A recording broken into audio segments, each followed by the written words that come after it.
Guys, welcome at our channel Miscellaneous Solutions. Good morning to all of you. B.Ed second year student. Assessment for learning unit 1.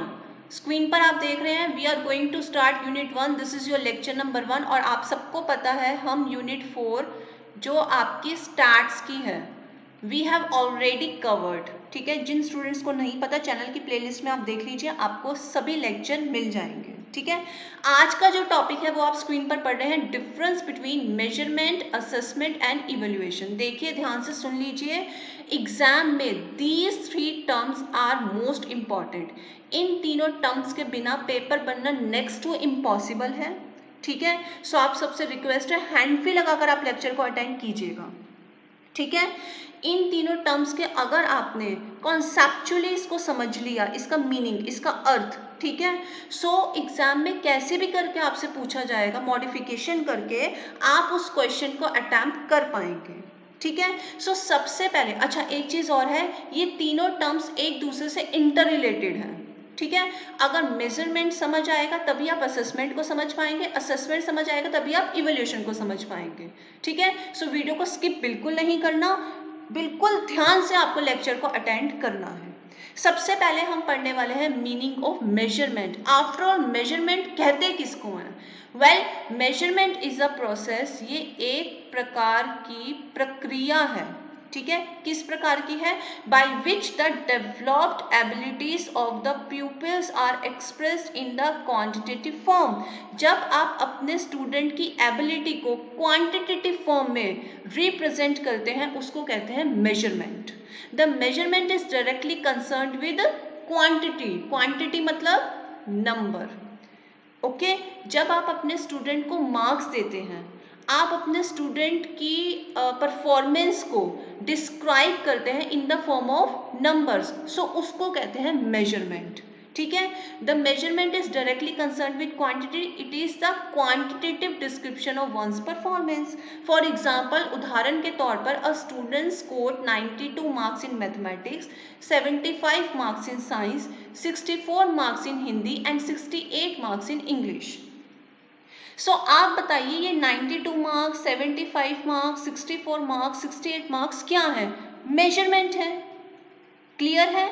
सो अगर आप किसी भी student को marks देते हैं तो आप क्या कर रहे हैं? Measurement process.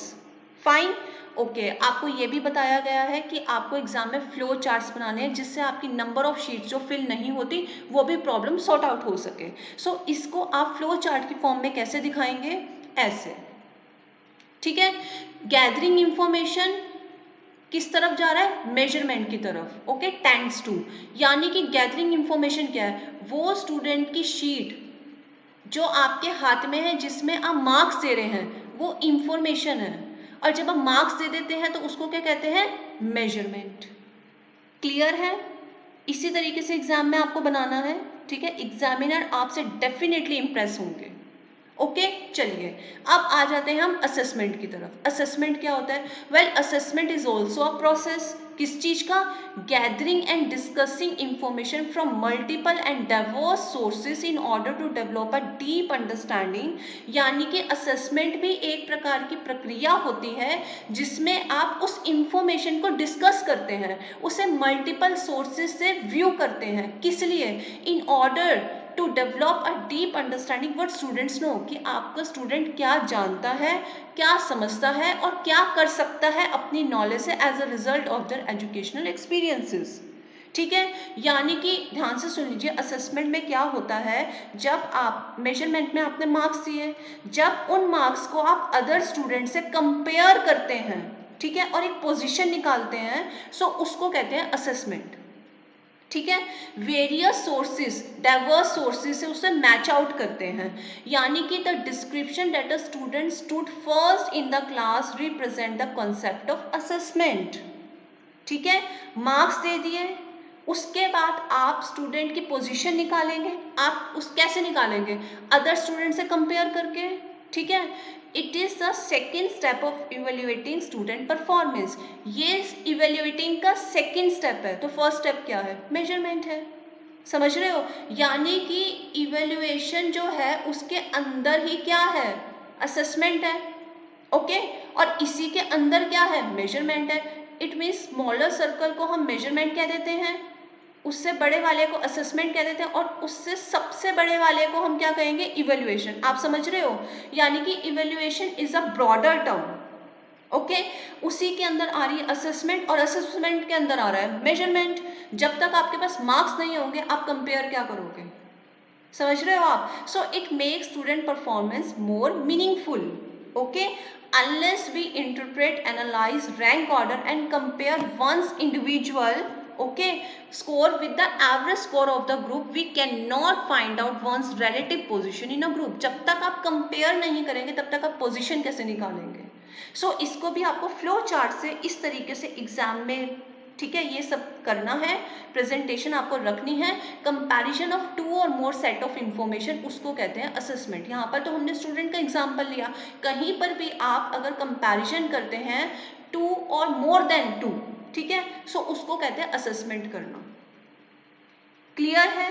अब आ जाते हैं हम मीनिंग ऑफ इवेल्युएशन। भाई ये क्या होता है, इज डिफाइंड, अभी बताया आपको, is defined as a process of collecting evidence of behavioural changes, इसमें बिहेवियरल चेंजेस भी आ जाता है, ठीक है, and judging the direction and extent of much changes, मतलब बच्चे के अंदर और क्या क्या चेंजेस आ सकते हैं, ठीक है, उसकी क्वालिटी को पहचानना। क्वांटिटी तो हम कर ही रहे हैं, क्वालिटी को भी पहचानना। When we add value to the assessment of student performance, we carry out evaluation of their performance, यानी कि जब आप बच्चे की जो स्कोरिंग है, परफॉर्मेंस है, उसको वैल्यू देते हैं, ठीक है, सो उसको कहते हैं evaluation. It is a continuous process, ये कॉन्टिन्यूस प्रोसेस होता है, यानी कि नेवर एंडिंग प्रोसेस होता है, and is concern more than the formal academic achievement of प्यूपिल, यानी कि इवेल्युएशन में आप बच्चे की ओवरऑल डेवलपमेंट पर फोकस करते हैं, समझ रहे हो आप। It is interpreted in the development of the individual in terms of desirable behaviour changes in relation to his feelings, thinking and actions, ठीक है। सो यानी कि कंपैरिजन आप आ गया, कंपैरिजन में ऑलरेडी मेजरमेंट इंक्लूड है, आपको पता है, उसके साथ साथ जब आप उसमें वैल्यू ऐड कर देते हो वो बन जाता है आपका इवेल्युएशन। सो ये तीनों टर्म्स हैं जिसको हम एक फ्लो चार्ट से रिप्रेजेंट कर रहे हैं, और उसके साथ ये डायग्राम देखिए। फर्स्ट नंबर पे आपका मेजरमेंट है, सेकेंड नंबर पे आप जब तक आप मेजर नहीं करेंगे, आपको बताया असेस क्या करेंगे, और असेसमेंट करने के बाद फिर आ जाता है आपका इवेल्युएशन, जिसमें आपकी ओवरऑल डेवलपमेंट है, समझ रहे हो आप स्टूडेंट की ओवरऑल डेवलपमेंट पर फोकस करोगे, ठीक है। सो आई होप आपको ये लेक्चर बहुत अच्छे से समझ आया होगा, ओके। और वीडियो को प्लीज शेयर करना मत भूलना, जितने भी नीडेड स्टूडेंट्स हैं सब तक ये लेक्चर पहुंचना चाहिए, और उसमें आपको ही आगे स्टेप बढ़ाना होगा, ठीक है। चैनल का मोटिव है, आप सबको पता है क्या है motive, sharing is caring. So thank you so much कि आप इस शेयरिंग इज केयरिंग को, चैनल के मोटिव को सक्सेसफुल बना रहे हैं, ठीक है। All the very best for your preparation and thanks for watching.